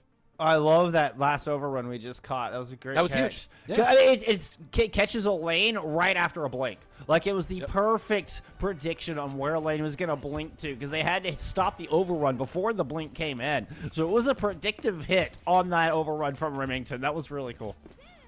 That feels like Remington, again, like maybe because the Hog versus Tracer matchup are those kinds of like space commanding, like off-tank positionals. You're kind of used to being like, all right, where's the Tracer? Where do I think they're going to end up? Maybe that's just like the instinct that you grow with it. But, I mean, man, I don't even, was there even a death in that push from the side of Grand Canyon? I don't think there was. Yeah, they got one. They traded out on that first attack. They traded out one. Yeah. Okay. Sorry, that was it. One. That was it. Yeah. 33 of the members of Grand Canyon on 30 elims, by the way. Just a team effort to make sure they complete the kill. Ooh. A risky peek. Risky peek from Greed there. Living up to their namesake on that one. Jeez. And it's just Cumberland trying to do the same thing that Grand Canyon did. They're front-loading this defense, stacking everybody on statue. Yeah, they know not to give up the space. Again, I think they needed a minute to reset to kind of realize, like, what are we doing versus this all-in tank fight? Remington wants to force tank issues, and everybody else, we need to get on everything else, so we're back to May Reaper to make sure that doesn't happen. Yeah, try to control the sightlines of Omni while simultaneously focusing down the Maga. Remington who ate a big purple. Nicely played from Dom, but it's traded out onto Vander.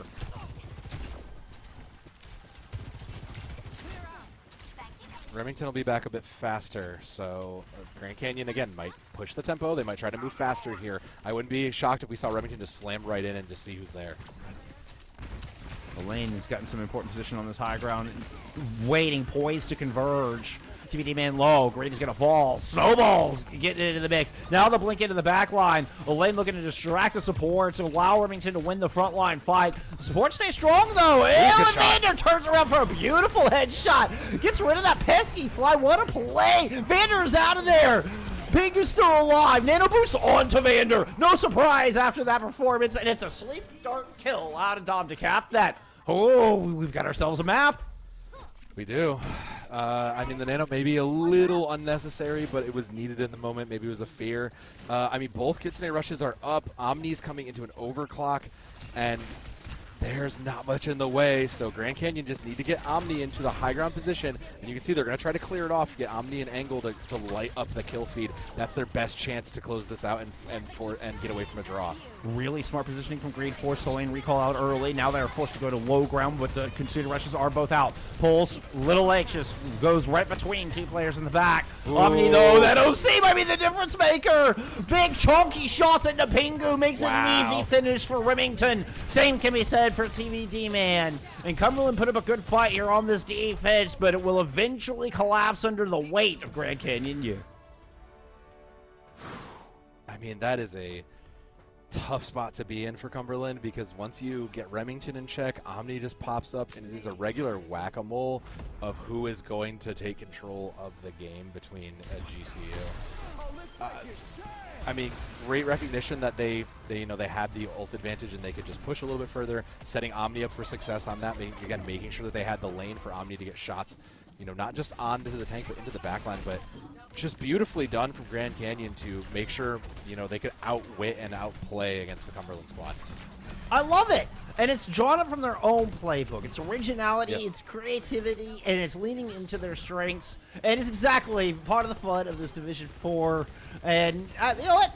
Can GCU close out 3? I hope not, just because I want to see more of this fantastic team. We're taking a break. When we come back, it's push. We'll see you back there in a minute.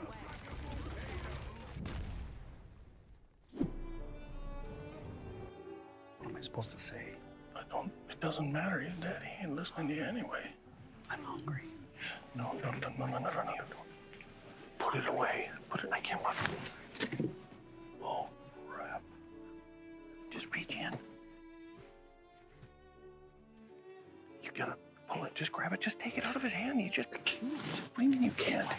He won't let go. What do you mean he won't let go? He's dead. Help me. Get in there. No, just hold on. Make him let go of it.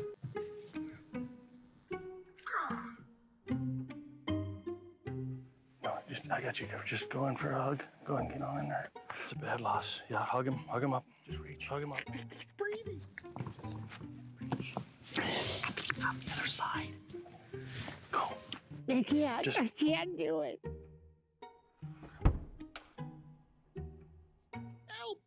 Help me, Lord. Help me get over this loss. I can't breathe. Yeah, I can't breathe. I'm so upset. I can't breathe. Stop. You knock on wood so they go to heaven. It's like a lucky. Hey, get the stick. Hey, did you get the meat stick? Yeah, I got it. Hey, just hold tight for a second. They're moving the casket. Just hold tight. Yeah, that's no worries. I got it.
Grand Canyon University have brought us some true identity, unusual picks. We've seen the Roadhog, we've seen the Maga so far today, and you know what? It has worked surprisingly well as they now currently sit 2-0 here after the break. And you know what?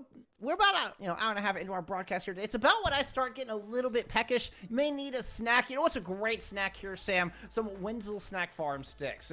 Perfect for gamers. You fuel your game with Windsor's Farm Snack Sticks. No mess, no distractions. Just bold protein pack flavor to keep you locked in. Whether you're grinding ranked or leading the squad, Windsor's keeps you powered up. Grab a stick, stay in the game, crush the competition. Windsor's Farm. Fuel for gamers, fuel for champions. And well, we're almost one step closer to a championship, but it looks like the Cumberland squad's trying to close the gap, the Grand Canyon, as it were, I guess, in regards, because that Kings Row did look better. It looked much closer than our Ilios map. It seemed like they kind of have like, okay, we figured out the hog, and then Grand Canyon just decided, okay, well, you figured out the hog, we're going to change it slightly. Now we're going to bring in the Mauga, and we're not going to play it like you're probably used to seeing it. We're not going to play it like you expect.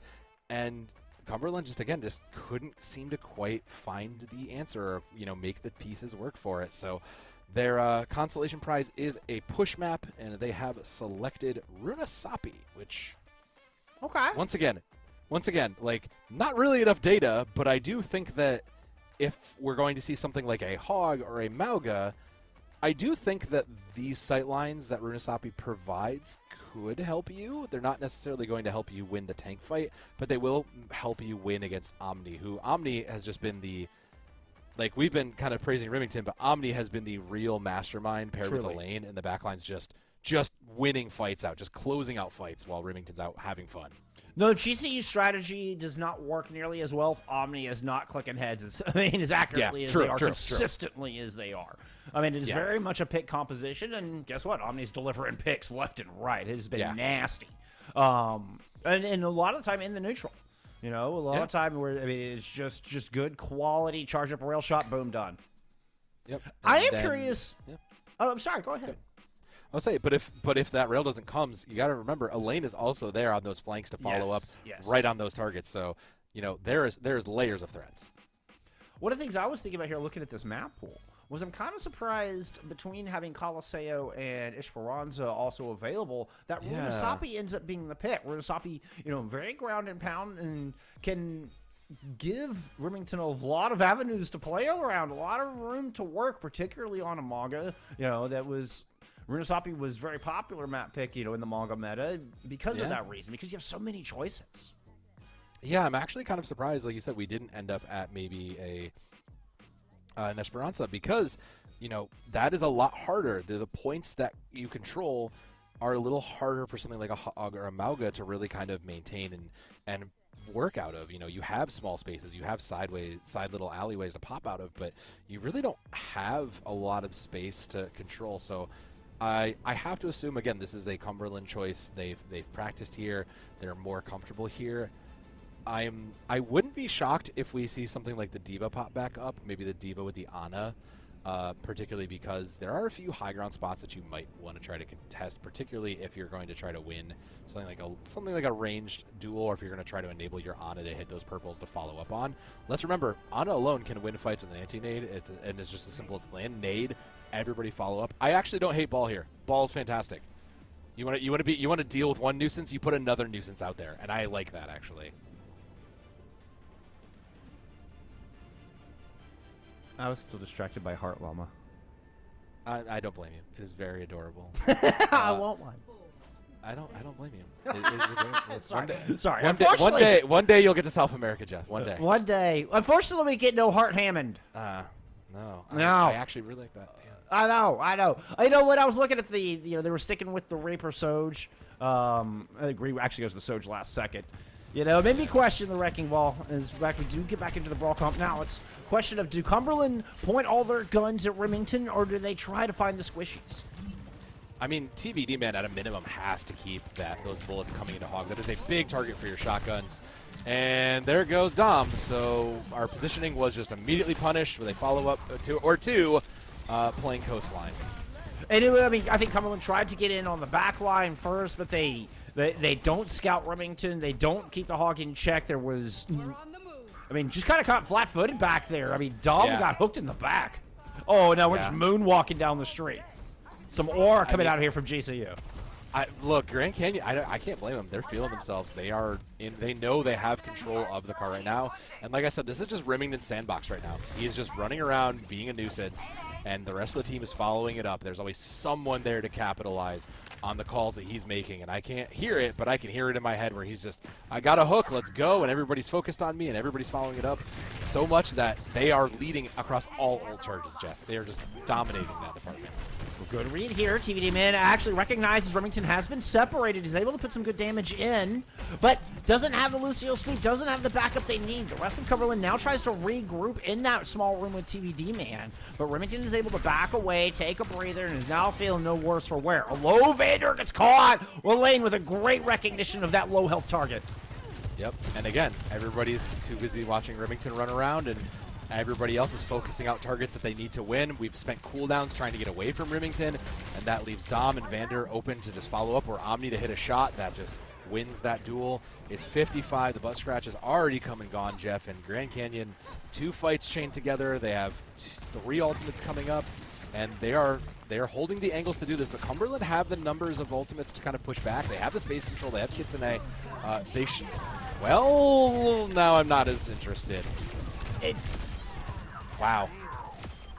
Grand Canyon are moving so fast and are so hyper accurate. Omni is just a beast, clearly. But Grand Canyon are moving so fast, Cumberland just can't quite adapt in time. You see Cumberland kind of get pulled apart. They turn to try to focus a lane, but Pingu's still pushing forward, and Pingu doesn't have the support they need because the lane is drawing aggro, and Cumberland get pulled apart like string cheese.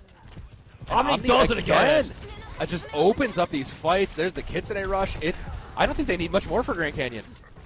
No, they take Dom out, who was very close to that sound barrier. You know, might have been a way to stabilize as it stands. Cynic is going to have a huge advantage with that regard going into this next fight. And again, it's just Grand Canyon just lighting up the kill feed somewhat. There's at least one and one, if not 2, assists in that feed, Jeff. They are primed to close us out with the sound barrier. It's going to get used versus the Death Blossom and probably the Kitsune rush. So, I mean, if Syndicate holds out for the right positioning, they could just deny the 2-for-1. Great disengage. Wow. Yeah, beautiful I love kite. That. Beautiful Huge. kite out. Huge. Kitsune rush just falls flat. Did you give up a little bit of bot space? That's incredible. That is a huge gain. It's far less boss space than you would have if you just tried to fight into the rush, for sure. Yeah. Very smart, very smart. Now Sound Barrier comes in. Cynic is able to hit forward with that. Are they anticipating the Death Blossom? TVD managed to evade Cynic in, but Cynic is able to kind of boop themselves back to safety. Elaine there with the peel, the cover. The Death Blossom goes to nothingness. Now, Remington drawn in, but has to take a breather, able to back away. Whole hog in response. No, you don't want to fortify during a whole hog. The jab spin to deny some damage, but the damage had already been done. Cynic gets 3, by the way. That's a second 3-piece, by the way. He opened it up with a 3-piece, and here we are again. The Orisa, I think, is too little too late. I think the Orisa is the right call, but we're just too late for it. We have a Terra Surge now versus this Kitsune Rush coming up, plus Omni is another set of rails.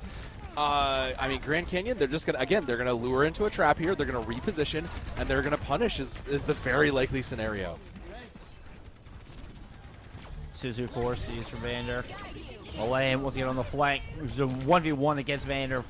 Okay, there was the Suzu. Actually, Suzu themselves there. Kitsune rush down low. Remington has already caught 1, and Omni is lethal as ever. Just continues to put on a show. Jeff, we don't even have major perks yet. Can we? I don't even. We just got major perks, by the way. Yeah, we're 5 minutes. We're only 5 minutes into this map. Yeah, that's. I mean, not that Omni needs much more help, but the moving field is going to be a little bit more helpful to get some of that chip damage up and build more overclocks. So I really like that choice for them, considering those overclocks have been deadly. I mean, all right, support ultimates online for Cumberland here. Surely they get their foot down, but they have to chain more fight wins together if they want to get out of this hole. Oh, they're already down, and the adhesive siphon is going to make it so difficult for Pingu. It was 1 health when they hit that ultimate. Soundbaiter are now invested in a tankless fight here from Cumberland, and this whole hog is just chewing through it. Omni will put TVD Man down in the suffering of Cumberland Phoenix. There'll be no rising from the ashes this time. This is all Grand Canyon U as they complete a 3-0. Cynic with just a stellar performance here in Map 3.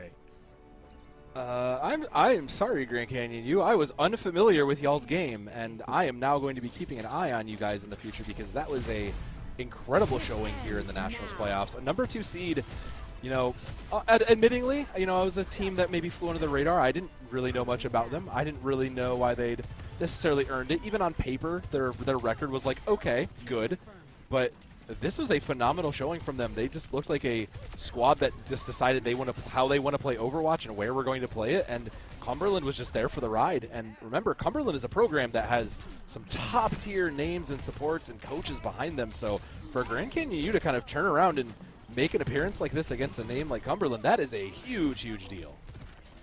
Outstanding. And what a fun match. What a goofy fun match. Yeah. I love it. I love embracing identity. I love teams that'll go against the grain of, you know, what everybody else is doing, what everybody says you should be doing. And Grand Canyon says, no, we're going to do our own thing and we're going to do it well. I love it. I mean, it's that same mentality that made aiming the you know, the Yada Chad back in the day of flying in the face of what you're supposed to do. I feel like it's exactly that kind of thing. Remington here is the Yada Chad of 2025 in Collegiate Overwatch. For real. I mean, look, if this is a D4 squad, I you know, depending on how their run goes here, they are very much making a case for this, for like a D3 and you know, and improvements and be of. But I mean, Kings Row was definitely the best that Cumberland Phoenix looked, and I think that when they look back at the footage, because you absolutely should, this was phenomenal footage to look at something that you're never really going to see again. You know, you always have to check against those oddball cases, against those things like your Hogs, your Maugas, that really do check your ability to play as a team or play in a particular way. I think they're going to see a lot of things, and they're going to learn a lot for the coming future. So, you know, Cumberland squad, unfortunately, will take the loss here, but they have learned a lot from Nationals. It's true, and that's you know, what we like to see. You want to see growth. I'd like to see Cumberland come out next year, and you know, maybe we keep an eye on this matchup. Maybe we see them grow into next season. But unfortunately, we do have to say goodbye here in spring 25 single elim bracket. We're now down to top 2. Oh, you know what? I'm gonna give this a quick refresh. Do we know who their opponent's gonna be? We know GCU will move on into the finals. Carthage Firebirds Red, able to take the 3-0 over the #1 seed. They're on the other half of this bracket. So it will be Carthage Firebirds taking on GCU for that grand finals here in Division 4 Nationals.